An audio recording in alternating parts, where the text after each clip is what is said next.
Ahí en Punchaucacho, en Ñogapsutira, Luz Gladys Vilapiwe.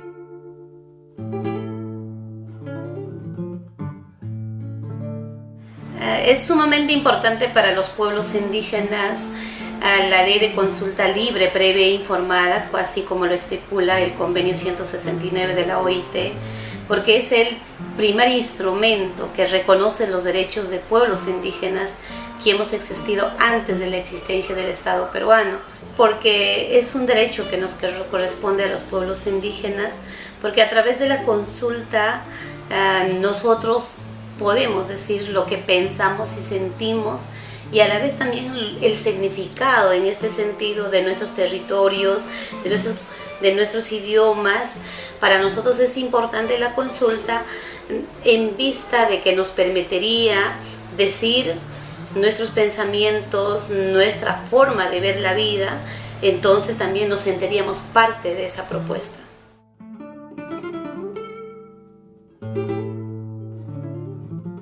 Hasta hoy en día no se realiza estas consultas. Si bien desde el Estado hay esto de decir de que realizamos las consultas, pero sin embargo lo llaman consulta a aquellos talleres informativos que realizan, ya sea de las empresas mineras en comunidades donde hay presencia de las empresas mineras, o consulta y capacitación en comunidades nativas donde hay las empresas gasíferas o petroleras. Entonces realizan un taller de capacitación y se dice que se está haciendo una consulta. Entonces hasta hoy en día los planes, los programas, los proyectos, los diferentes políticas públicas para pueblos indígenas ha sido pensado desde la capital Lima o desde el sector ejecutivo, más no se nos ha preguntado si eso es la forma con la que nosotros podríamos sentirnos bien o alcanzar el Ayinca Osei al que tanto aspiramos los pueblos indígenas.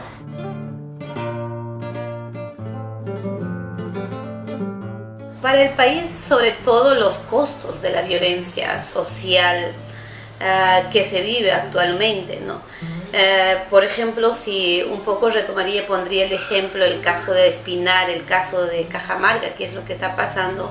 Muchos hermanos y hermanas indígenas con hijos, embarazadas, saliendo al tema de las protestas, justamente por este divorcio de relación entre el Estado y los pueblos indígenas, y siento que hay un tema de divorcio también entre esos dos sectores, porque no se consultó, entonces el Estado no sabe cuáles son las aspiraciones de ese pueblo, entonces simplemente se está colocando de que es muchas veces diciéndole de que son terroristas, de que son extremistas, de que son radicales, pero no se está viendo el problema de fondo, que es las visiones de desarrollo distintas que se tienen.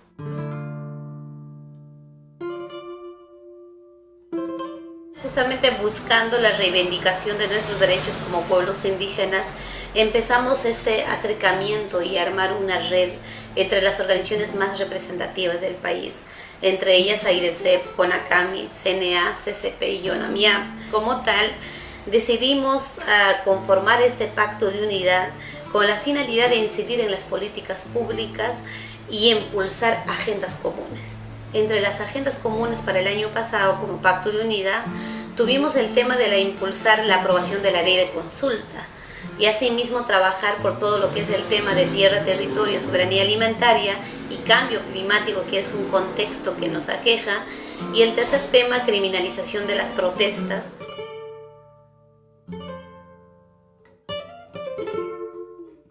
Elaboramos propuestas, alcanzamos las propuestas, sin embargo en la ley aprobada por unanimidad, por cierto, no recoge las aspiraciones de los pueblos indígenas ni responde al convenio 169 de la OIT.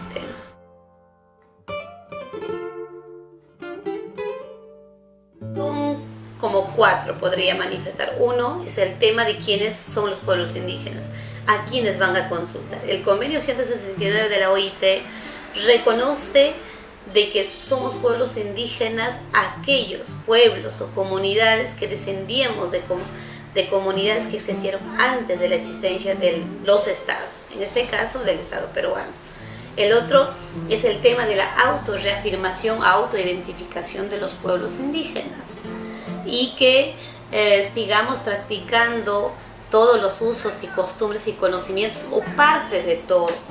Sin embargo, la ley actual nos agrega otros criterios más y nos colocan que son pueblos indígenas aquellos que tienen en su totalidad nuestra costumbre, nuestro idioma y que seamos diferentes de la sociedad. Entonces yo me pregunto, ¿seré diferente a la sociedad para ejercer mi derecho como pueblo indígena? Son temas muy polémicos. Entonces lo que estamos exigiendo desde el Pacto de Unidad y todos los talleres macrorregionales manifestaron es que ¿por qué la necesidad de crear otros instrumentos si ya la tenemos en el convenio 169? Solamente que se traslade esos a aquellos criterios y con eso se soluciona ese tema. El otro tema es el tema de la afectación. En el convenio se habla de ser susceptibles sus derechos y de tener una afectación en general. Sin embargo, la ley nos coloca, se consultará a aquellas comunidades que son afectadas directamente.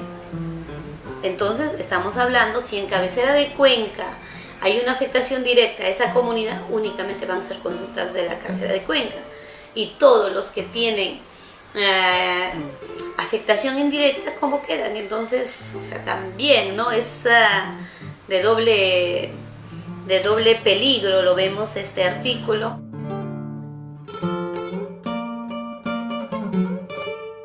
Frente a la propuesta ya hemos empezado a tener acciones. Vamos a presentar la inconstitucionalidad de la ley. Estamos en recojo de firmas. Nosotros como NAMIAP tenemos los 2.500 firmas y así todas las organizaciones estamos recogiendo 2.500 firmas. Nos piden 5.000, pero estamos teniendo los 12.000 firmas por si podamos tener algún reclamo. Entonces es allí donde tenemos que también presentar las propuestas. Lo que estamos diciendo es que se respetan aquellos aportes que se dieron en todos los procesos.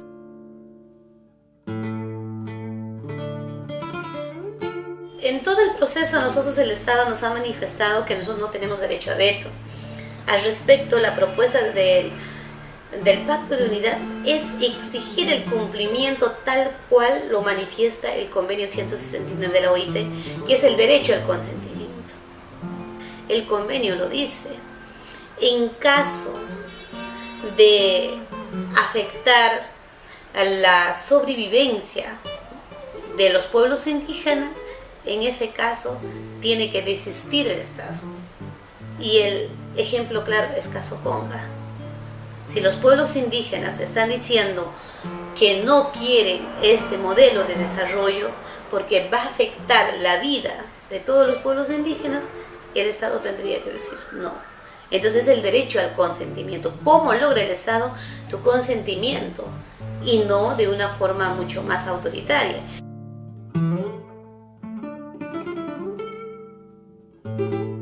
Pero lo que diríamos a la sociedad es de que los pueblos indígenas hemos existido, seguimos existiendo y seguiremos existiendo al lado de nuestro territorio, al lado de nuestros recursos naturales. Y es desde allí donde podamos contribuir a la sociedad. Es sentir, no es que queremos un Perú apartado con los indígenas como muchas veces nos dicen.